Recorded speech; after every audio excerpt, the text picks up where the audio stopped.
Hi guys, this is D. Lynette, and in the seat next to me is Purblo, my co-host. Say hi, Purblo.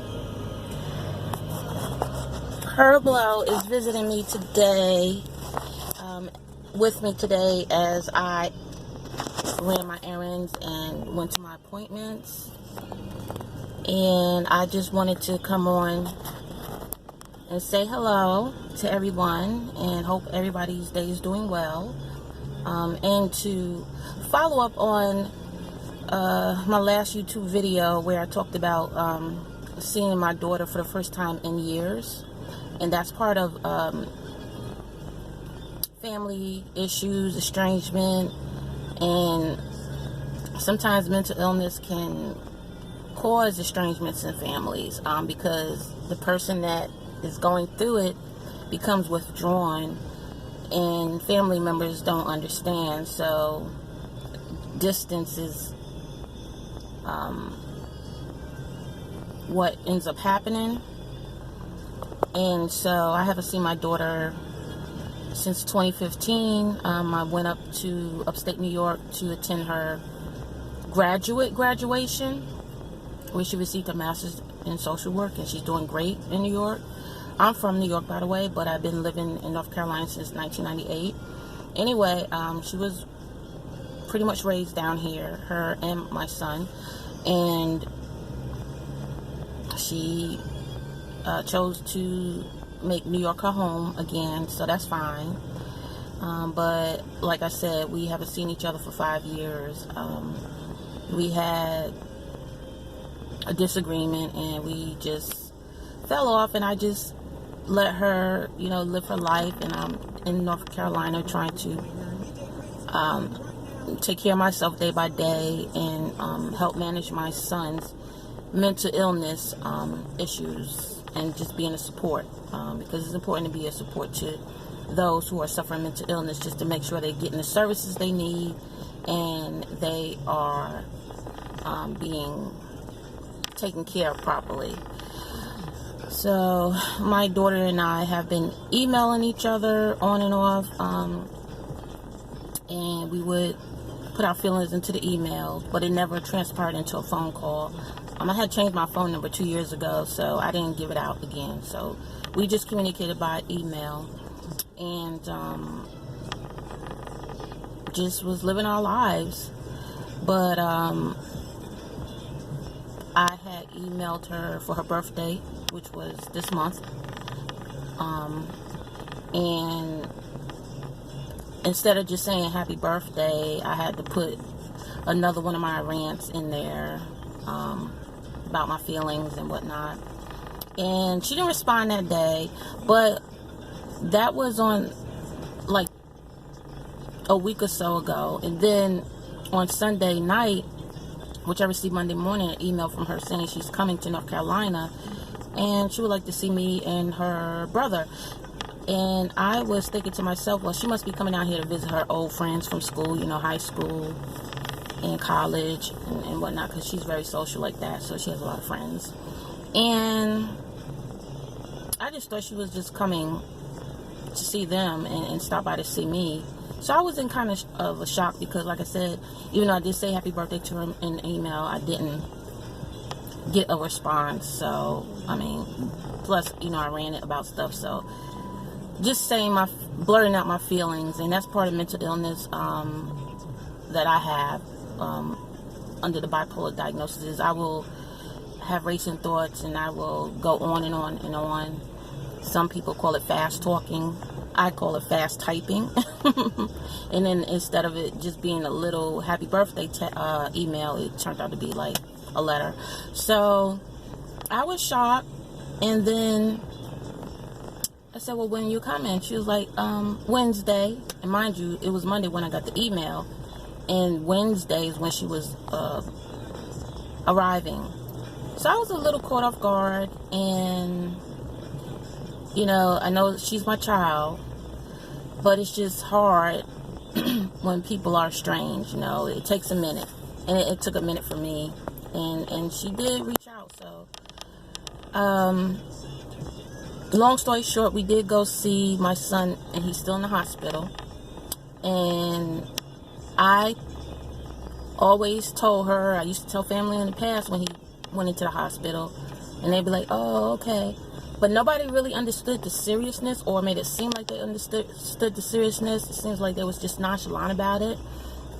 And I'm the one handling everything for him as much as I can, even though he's trying his best to be independent, but it's a work in progress.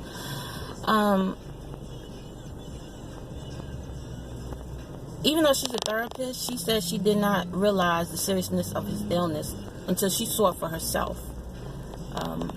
The times in the past that he went to the hospital, she was already out of the home, like meaning went off to college, went to LA for a year to do some volunteer work through a program. Then she went to New York. Then she went back, got her master's. Now she's back in New York. So, you know, she's been out of the house for a while. And like I said, we really didn't communicate that much. So the most I would communicate is like he's back in the hospital. And I would get a, oh, okay. So when she came and I told her, well, he's in the hospital, so we would have to see him there. And she was like, okay. So we met at the hospital, and she saw him, and they embraced. And I was very happy about that, because she hasn't spoken to him either. Because part of his mental illness was showing in his younger years, primarily through anger. And, you know, that can break a sibling bond. So she just thought that he didn't want to be bothered and was just an angry person. And now she sees it's more than that. She sees it's very serious. He was happy to see her, and he would ask me from time to time, have I spoken to family? And I would say no, because I haven't. I haven't spoken to my parents in almost like 2 years. My mother longer than that. And, you know, my daughter only email once in a while. So basically, I told him no. And when I let him know that she was here, he was happy. So she came in the room and everything, and they just was talking. I gave him some time, you know, to get reacquainted as siblings, and he seemed to be perked up about that.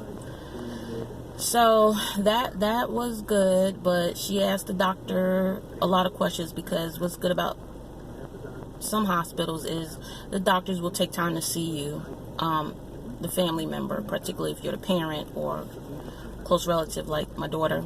And she broke it down to her, because apparently I didn't explain things good enough to my daughter, because she said, she's like, because this is new to me. And it is new to her, because what she saw when he was younger, some people just think that it's just out of control kids, but no, it was something going on way back then, which he was getting help back then. It's just an ongoing process. I mean, he has the right diagnosis, we believe now, and medication, but it's just hard, you know. People forget to take their meds and things like that. But that's why I wrote my book, Crazy on the Inside of Me with a Dash of Hope, because I just want people to get an insight on what it's like to be live with mental illness yourself, and have a family member, particularly a child, that suffers from mental illness, and the struggles and the dark times, and then you try to see the bright times, then you're back to the dark times. Then it's an up and down process. Depression, you know, just feel like hopelessness and not caring and not taking care of your basic needs, and it's just a whole lot. And so after my daughter and I saw my son, we met back at a restaurant, because at first she was just gonna go back to her friend's house, because like I said, she grew up in North Carolina, so she has friends. That's where she stayed, at one of their apartments, while visiting. And then she called me and said, have you eaten yet? And I was like, no. So we decided on a place to eat, met there, because she got to rent a car she flew in, but she got to rent a car. And then we ate at a nice place. Actually, we had crab legs and seafood. It was actually nice.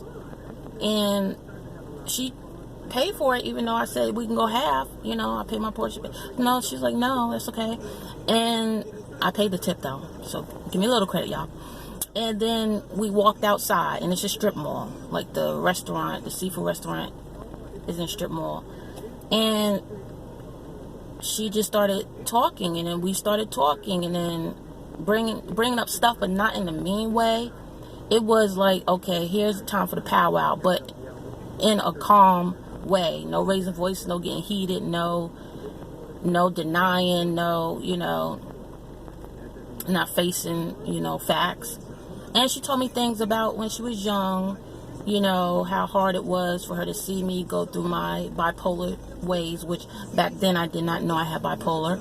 I was diagnosed in 2015 officially as bipolar, and I'm a grown woman now. So imagine all my life I had the symptoms, but didn't realize what was going on, didn't realize my anger, my own anger outbursts, you know, my own depression, slipping in depression, functioning, going to work, okay? It's all in my book. Go to work, come home, take care of my kids, go to church, do normal things, but then come home and slip in my bed and don't talk. Just want to be silent. But of course, it's hard when you have 2 children. And I did take care of their needs, so I wasn't neglectful. I mean, I raised my kids as a single mother, and I did the best I could. So I want them to have better than me, because I was, as I feel, neglected. That's why I wrote my first book, The Loveless Daughter, because my parents, when they both found new people to marry, because they divorced when I was 5, I was 13 when my mother, she, you know, got married and was about to have another child, my half-sister, 14 years younger, and they sent me to live with my grandmother. So I'm just finishing elementary school, okay? About to go to middle school. I had no idea. I'm 13 years old, so obviously their conversations or whatever has been going on, but I had no idea. So, and by the way, I just want to mention, because Kamala Harris, she's running for president in 2020, Kamala Harris, Senator Kamala Harris from California, she mentions how she was bused to school. Well, I was bused too, okay? I lived in Jamaica, Queens. There was 3 buildings that's called the co-ops, meaning regular rent, everything. We even had our own security guard. Right across the field, because it was all on one big, and I will shut this video off and do a part 2, because it seems like with YouTube, you have 15-minute max. So, unless you do all this verification, whatever, I'm not doing that right now, but I will pick it back up in the next video, part 2, 3, whatever you call it. And what's called the projects. There was 1, 2, 3, then across the street 4, 5, 6. I lived, you know, in Jamaican Queens, urban neighborhood.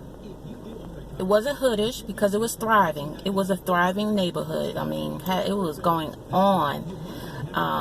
It wasn't dilapidated and all that, but it was Jamaica Queens. But for some reason, the 3 buildings, which one that me and my mother and sister lived in, and my father before they divorced, we were bused about 20 to 30 minutes away to a predominantly white school. I believe that's called integration.